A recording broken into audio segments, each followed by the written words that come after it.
conhecem este livro ou já ouviram falar em Apocalipse? Já ouviram falar no livro do Apocalipse? Já? Muito bem, nós começámos a estudar o livro do Apocalipse no ano 2000 e temos continuado as mensagens, já estamos em 2022, não é bem assim. Mas, se querem saber, já é a 71ª mensagem do Apocalipse. 71. Muito bem. Então hoje vamos para o último capítulo, 22. 22. É mesmo o último. É o último, mas ainda não acaba aqui.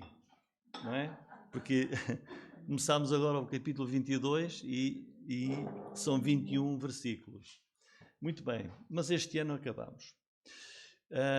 Então, irmãos, Apocalipse 22, versículos 1 a 5. Vamos ler. O tema da mensagem hoje é a Nova Jerusalém, a eternidade, veremos o rosto de Deus. E mostrou-me o rio puro da água da vida, claro como cristal, que procedia do trono de Deus e do Cordeiro. No meio da sua praça e de um de outro lado do rio estava a árvore da vida, que produz 12 frutos, dando o seu fruto de mês em mês, e as folhas da árvore são para a saúde das nações. E ali nunca mais haverá maldição contra alguém. Nela estará o trono de Deus e do Cordeiro, e os seus servos o servirão. E verão o seu rosto, e nas suas testas estará o seu nome, e ali não haverá mais noite, e não necessitarão de lâmpada, nem de luz do sol, porque o Senhor Deus os ilumina e reinarão para todo o sempre. É um privilégio prosseguirmos o estudo do Apocalipse. É uma palavra, Apocalipse, grega, que quer dizer revelação. E quer dizer que Deus deu este livro à Igreja como uma revelação daquilo que vai acontecer ainda no futuro. Vai acontecer nos últimos anos da história desta civilização. E já vimos isso desde o capítulo 6, com a abertura dos primeiros selos, e depois as trombetas, as taças da ira de Deus, finalmente a vinda de Cristo, que está para ocorrer ainda, o milénio. O milénio é a primeira porta que se abre para a eternidade. E agora, capítulo 21 e 22, Deus continua aqui a revelar-nos o futuro que Ele tem preparado para nós. O que é que temos nos capítulos 21 e 22? Nos capítulos 21 e 22 nós chegamos finalmente a casa. 21 e 22 é a revelação do nosso lar final, eterno, nossa residência permanente e eterna. Todo o mal foi derrotado, banido para todo o sempre.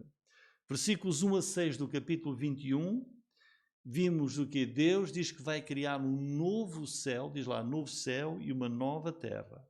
E depois diz, eis que faço novas todas as coisas.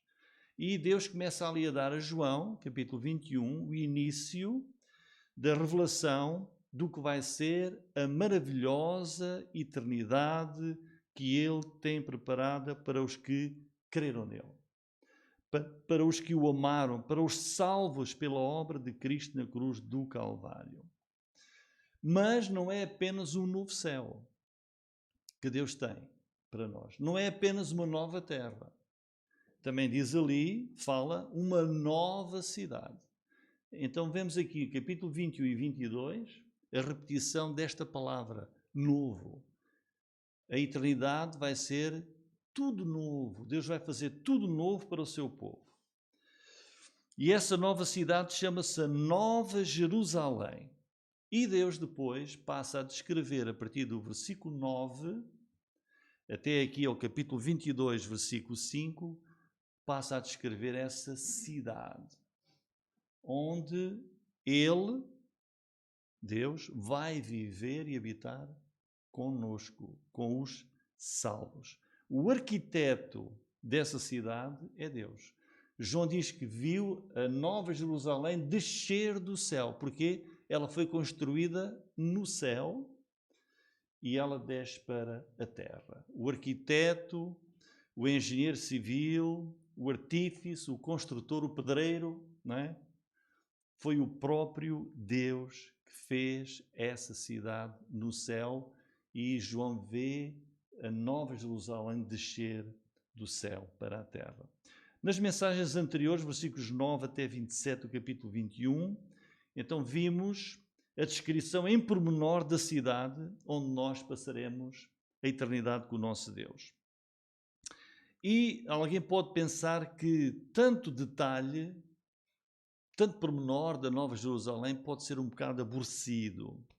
Mas a realidade é que nós estamos a ver aquilo que está na Bíblia, na Palavra de Deus. Ou seja, se Deus achou que os detalhes, os pormenores são importantes para nós aprendermos, então nós devemos fazê-lo. João não ia desperdiçar papel e tinta se Deus não achasse que era importante. Deus quer que aprendamos sobre o nosso futuro e verdadeiro lar que Ele mesmo desenhou. Ele mesmo desenhou. Ele mesmo construiu. Então o que é que nós vimos? Deus dá a essa nova cidade, dá vários nomes, vários títulos. Vimos que a descrição da sua, diz lá mesmo, a sua glória. Vimos que ela é preciosa, que ela é deslumbrante.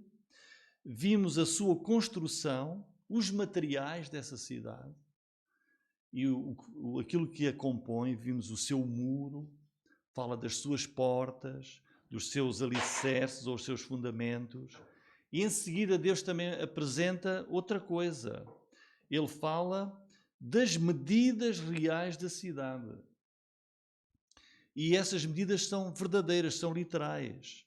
Para não haver dúvidas, Deus diz lá no versículo 16 e 17 do capítulo 21, diz que é conforme à medida de um homem. Portanto, a descrição ao pormenor da cidade é espetacular, é divinal. Acho que Deus está a dizer assim: eu estou orgulhoso desta cidade que eu construí. Eu quero que saibam já de antemão o que é que eu já fiz, como é que eu estou a preparar essa cidade para vivermos eternamente. Uma cidade que Deus fez para Ele e para nós. Vejam, Deus não precisa de nós, mas construiu a cidade para Ele, para os seus santos anjos e para os salvos, para o povo de Deus. Então o versículo 16 do capítulo 21 diz que a cidade é enquadrado, é um cubo perfeito. E eu pedi ao Daniel para ele pôr ali umas imagens. Claro, as imagens é uma tentativa de ver como é que será a cidade, a Nova Jerusalém. Já iremos ver um bocadinho melhor. Então ela diz a palavra de Deus, é enquadrado, mas como tem a mesma medida de largura, altura e comprimento, ela é um cubo.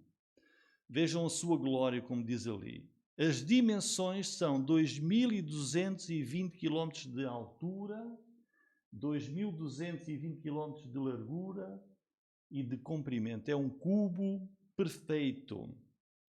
Então, a imagem seguinte, ver a sua, tentar, se ela for colocada, por exemplo, naquilo que hoje é a Europa, se ela começasse em Lisboa, ela ia quase até ia entre a fronteira da Áustria e da Hungria, em dimensão e em altura, ultrapassava ali quase o Reino Unido. Se olhássemos nos Estados Unidos, ela ocupa mais de metade dos Estados Unidos. Claro que Deus vai colocar a cidade na nova terra que Ele criou, mas é para nós termos uma ideia da sua dimensão. Ela dá para construir, se assim for, 890 trilhões de casas. Portanto, naqueles 2.200 km e 20 de altura, largura e comprimento. de tamanho normal. Jesus disse: na casa do meu Pai há muitas moradas. Muitas moradas, disse o Senhor Jesus. Então, a realidade desta cidade, os seus títulos, a sua glória, o seu muro. Agora, continuando, o que é que fala mais? As suas portas. Diz que as suas portas eram como pérola preciosa. Por cima das portas, das 12 portas, vai estar o nome dos 12 filhos, são as 12 tribos de Israel, ali. E ao lado, os seus fundamentos, o muro tem 64 metros de altura. Não é? Aquela cidade, 2.220 quilómetros, e o seu muro tem lá, em côvados, dá mais ou menos 64 metros de altura. E nos fundamentos estão o nome dos 12 apóstolos do Cordeiro. Os 12 apóstolos de Jesus. A imagem seguinte, da porta, depois fala das 12 pedras preciosas que Deus usou para construir, portanto, a cidade, além do ouro. Então vejam, pedras preciosas, notem a diversidade da cor. São cores fantásticas, únicas, que Deus usou. A seguir, não sei se ainda tem mais alguma. A praça da cidade, e além da cidade, a sua praça é em ouro, puro, transparente, e aqui iremos ver hoje o rio que corre na cidade e a árvore da vida, que nós iremos ver lá também. Portanto, isto é uma tentativa de tentar descrever a beleza da Nova Jerusalém. Voltando ao nosso texto, então, lembramos que o apóstolo Paulo aos Filipenses disse em 3:20: mas a nossa cidade está nos céus. Então, não é apenas Apocalipse que fala desta cidade. Também nos Salmos e aqui o apóstolo Paulo fala dessa cidade. Esta é a cidade onde nós vamos viver. E o nosso coração deve dizer: eu amo essa cidade. Eu anseio, é nessa cidade que eu quero viver. Eu não tenho prazer em fazer a minha residência na famosa cidade de Paris, ou de Nova Iorque, ou de Londres, ou do Dubai, ou cidades maravilhosas do mundo. Tudo isso vai ser destruído. A nossa cidade única, sem par, sem igual, é a Nova Jerusalém. E como nós vamos viver lá, então é bom, Deus diz assim: olha, vai já tomando nota de como é que vai ser, porque quando lá chegarmos, a gente depois vai andar à procura. Deixa lá ver, esta é a porta de... esta é de Levi. Então vamos entrar aqui pela porta de Levi e vamos ver o nome dos apóstolos nos fundamentos, vamos ver a praça e tudo mais. Então agora capítulo 22, versículo 1. O conteúdo da Nova Jerusalém. Em primeiro lugar fala: mostrou-me o rio puro da água da vida. Então aqui temos pela primeira vez referido que na Nova Jerusalém vai haver um rio a correr. Nós já dissemos aqui que no primeiro paraíso que Deus criou, que foi o Jardim do Éden, para Adão e Eva, também lá tinha rios. E neste paraíso final, Deus também tem lá um rio. Mas este rio, veja, é o rio puro, diz aqui, puro, da água da vida, claro como cristal. Não há nenhum rio semelhante a este no nosso mundo. Há rios maravilhosos, transparentes, lindíssimos. Este é único. É o rio puro da água da vida. Onde é que ele nasce? Não é? Onde é que nasce o Rio Douro? Onde é que nasce o Rio Tejo? Sabemos? Este rio da água da vida nasce onde? Diz: procede do trono de Deus e do Cordeiro. Então, a nascente é o próprio Deus.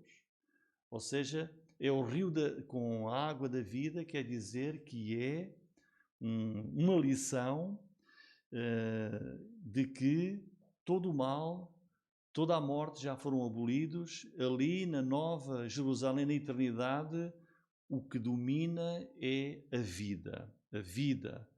Não mais haverá nenhum mal. Esta é a cidade onde a vida reina soberana. Ali só há vida constante, vida eternamente, e essa vida tem origem permanente em Deus, porque O rio da vida procede do trono de Deus e do Cordeiro, que é Jesus, eternamente. Eternamente. Portanto, a segurança que Deus nos dá, a vida será eterna, porque ela está em Deus e procede de Deus. O Salmo 46, versículo 4 diz: há um rio cujas correntes alegram a cidade de Deus, o santuário das moradas do Altíssimo. Na visão do profeta Ezequiel, que ele tem no final do livro, ele tem uma visão sobre o futuro, o profeta Ezequiel, e ele também lá fala de um rio que flui, que passa por debaixo do templo e que traz a cura e a vida às águas do Mar Morto. Portanto, temos lá no céu, na Nova Jerusalém, o rio puro. Prossegue, versículo 2, no meio da sua praça, de um e de outro lado do rio estava a árvore da vida. Também vamos ver lá, o rio corre naquela praça. Aquela praça é feita de quê? A praça da Nova Jerusalém. De ouro. Então a praça é de ouro e no meio da praça corre o rio puro, claro como cristal da água da vida. E de um e do outro lado do rio está a árvore da vida. A árvore da vida. É só vida na Nova Jerusalém. Portanto, onde é que nós vimos a primeira vez a árvore da vida? No primeiro paraíso, no jardim do Éden. E Deus disse: podem comer de todas as árvores. Podes comer da árvore da vida, não é? Daquela, do conhecimento do bem e do mal, é que não. Adão não escolheu comer da árvore da vida. Escolheu a outra. Mas eis que esta, a árvore da vida, que depois Deus cortou o acesso a ela, quando o homem pecou, eis que ela está ali. Ali na praça da Nova Jerusalém, de um do outro lado do rio da vida, lá está a árvore da vida. Não há mais árvore do conhecimento do bem e do mal, só a árvore da vida. E outra particularidade é que esta árvore produz o quê? Ela produz 12 frutos de mês a mês. E as folhas são para a saúde das nações. Então esta árvore não tem paralelo. Porquê? Porque é uma árvore que não passa pelo ciclo normal das nossas árvores hoje, não é? Que são fertilizadas, são cuidadas, são podadas e depois dão a flor, depois crescem e dão o fruto. Aquela árvore, mês a mês, a árvore da vida dá o seu fruto, não é? E as folhas são para a saúde das nações. Ao dizer isto, não quer dizer que, então, há falta de saúde e precisam da árvore da vida. Não.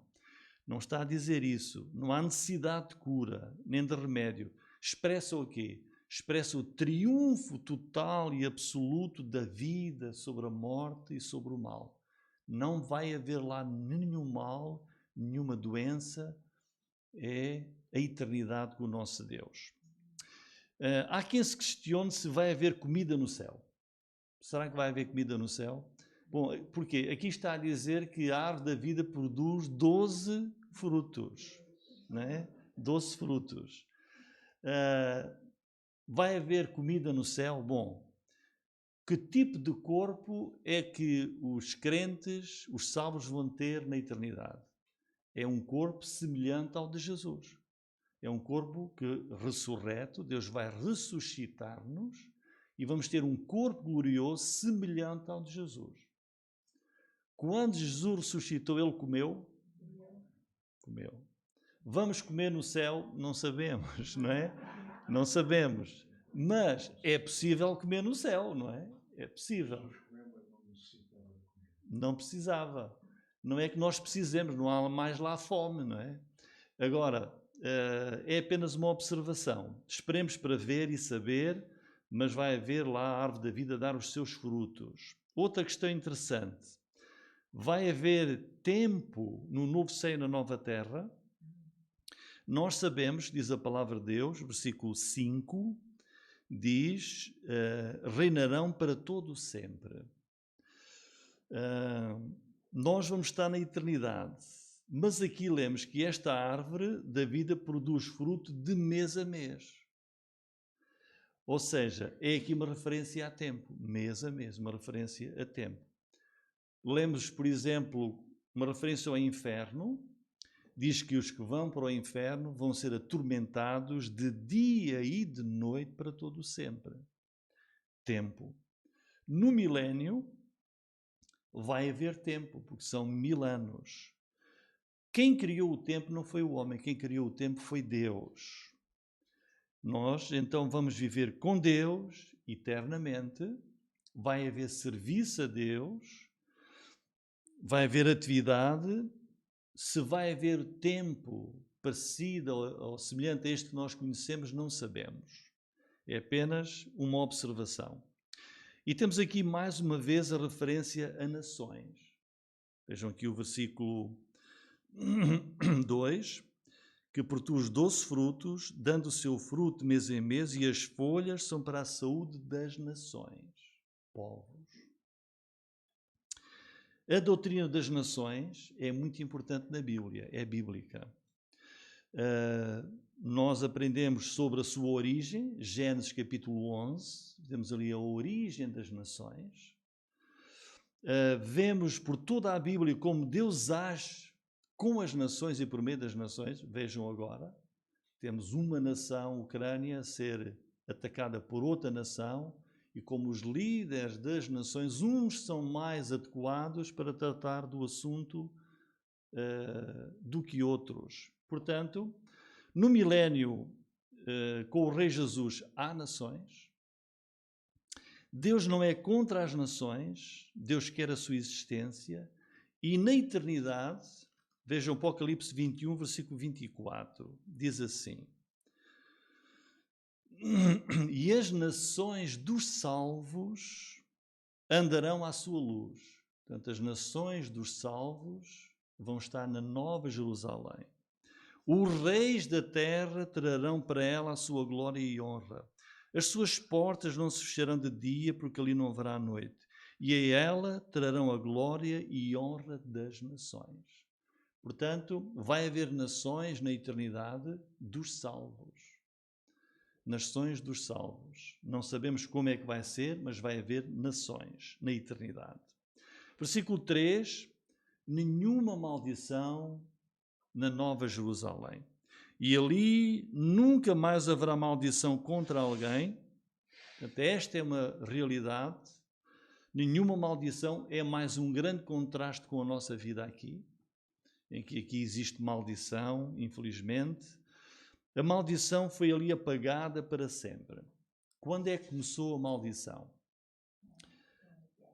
Com a queda, com a desobediência de Adão e Eva, em Gênesis capítulo 3, versículo 14, depois de Adão e Eva pecarem, Deus chamou-os, e Deus depois foi tratar com o homem, com a mulher, Adão e Eva, que pecaram, e com o tentador que levou à queda, que foi Satanás. E nós lemos lá assim: então o Senhor Deus disse à serpente: porquanto fizeste isto, maldita serás mais do que toda a fera, e mais do que todos os animais do campo. Sob o teu ventre andarás, e pó comerás todos os dias da tua vida. E porei inimizade entre ti e a mulher, entre a tua semente e a sua semente. Esta te ferirá a cabeça, e tu lhe ferirás o calcanhar. Depois o versículo 17. E a Adão disse: porquanto deste ouvidos à voz da tua mulher e comeste da árvore de que te ordenei, dizendo: não comerás dela, maldita é a terra por causa de ti. Com dor comerás dela todos os dias da tua vida. Espinhos e cardos também te produzirá. Comerás a erva do campo. No suor do teu rosto comerás o teu pão, até que te tornes à terra, porque dela foste tomado, porquanto és pó, e em pó te tornarás. Então, no momento em que o homem pecou contra Deus, então ali foi o próprio Deus que mostrou-lhe essa maldição. E veio todo o sofrimento ao mundo, todo o mal, toda a morte, a toda a criação por causa do pecado. Mas agora, na Nova Jerusalém, não haverá mais maldição. mais maldição. Terminou para sempre. Na eternidade só vai haver bênção, só vai haver tudo o que é bom, só vai haver tudo aquilo que é agradável para toda a eternidade. Ou seja, Apocalipse 22 reverte Gênesis capítulo 3, que retrata a queda. É preciso nós conhecermos bem Gênesis capítulo 3, o início de tudo, para nós compreendermos Apocalipse 21 e 22. Para nós compreendermos porque é que temos toda a história da Bíblia, desde Gênesis 3 até ao final, quando Deus reverte tudo e nos dá a eternidade maravilhosa com Ele.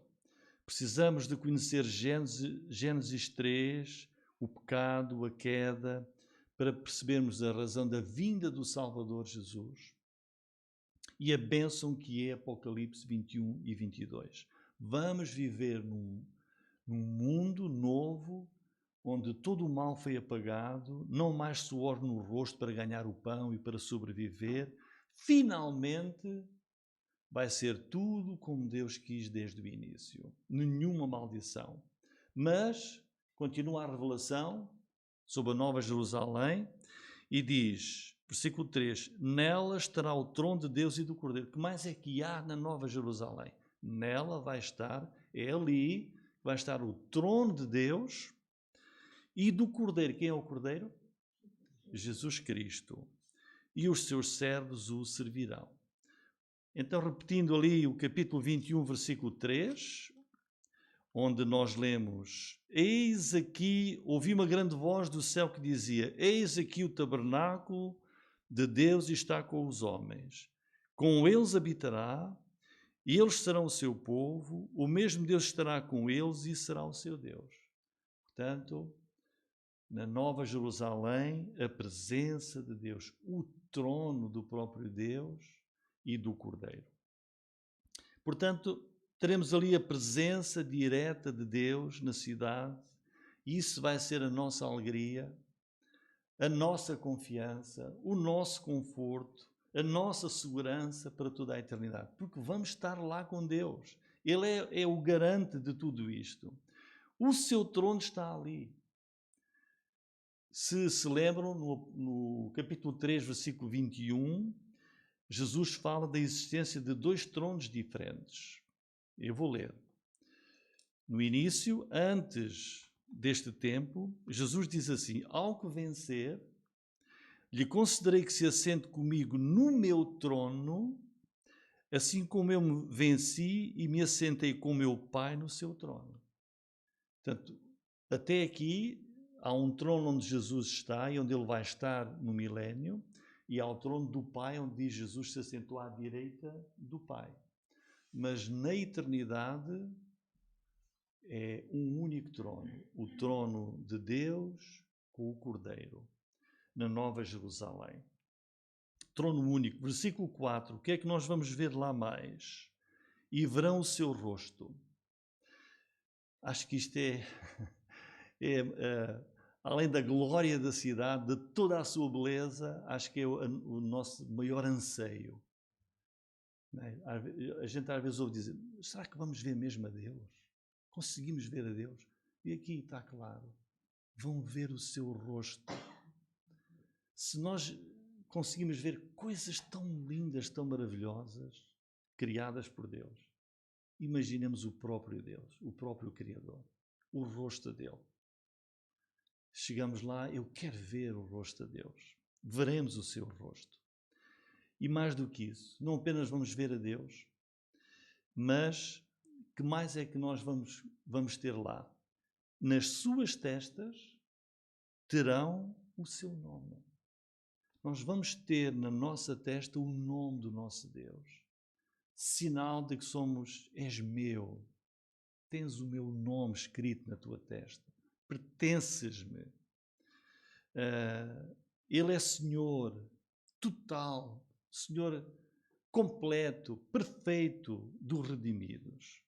E voltando lá ao capítulo 3 de Apocalipse, diz assim, versículo 12, a quem vencer, promessa de Jesus. Eu o farei coluna no templo do meu Deus, dele nunca mais sairá. Nunca mais vamos sair da Nova Jerusalém. Escreverei sobre ele o nome do meu Deus e o nome da cidade do meu Deus, a Nova Jerusalém que desce do céu, do meu Deus, e também o meu novo nome. Então vamos ter o nome de Deus na nossa testa, o novo nome de Jesus, e vamos ver o rosto de Deus. Que coisa maravilhosa. No capítulo 14, também do Apocalipse, versículo 1, ninguém nos vai roubar de Deus.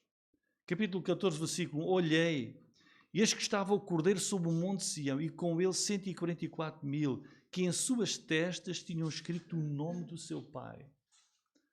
Ou seja, quem é que quer imitar Deus? Que também quer pôr na testa um sinal? É o diabo. O anticristo vai assinalar nas testas aqueles que vão adorar a besta, não é? Vão ter o sinal da besta, ou na testa ou na mão direita. 666. Mas isso é coisa que vai durar pouco tempo. Mas eternamente vamos ver o rosto de Deus, vamos ter o seu nome gravado em nós, o nome de Jesus, o nome da cidade, que é a Nova Jerusalém. Os herdeiros da vida eterna. Versículo 3 terminou, os seus servos o servirão. É mais uma revelação, como diz o versículo 21, vejam, 21, versículo 24. As nações dos salvos andarão à sua luz, os reis da terra trarão para ela a sua glória e honra. As suas portas não se fecham, vejam, há aqui atividade, né? As portas não se fecham de dia, porque ali não haverá noite. A ela trarão a glória e honra das nações. Não entrará nela coisa alguma que contamine e cometa abominação e mentira, mas só os que estão inscritos no livro da vida do Cordeiro. Portanto, quem pensa que a vida eterna, na vida eterna vou-me sentar, eu devia estar numa nuvenzinha e vou tocar a harpa e vou cantar. Deus não é Deus. Não é Deus só de... Não é Deus para essas atividades assim tão passivas. Vai haver atividade, diz aqui, os seus servos o servirão. Vamos servir a Deus. A Bíblia não diz como, nem o que é que vamos fazer, mas vai haver muita atividade. Na eternidade, Deus não é Deus de preguiça, nem gosta de preguiça. Temos essa descrição, sobretudo, no livro de Provérbios. E no céu também iremos ter muita atividade. Versículo 5, e é o último já.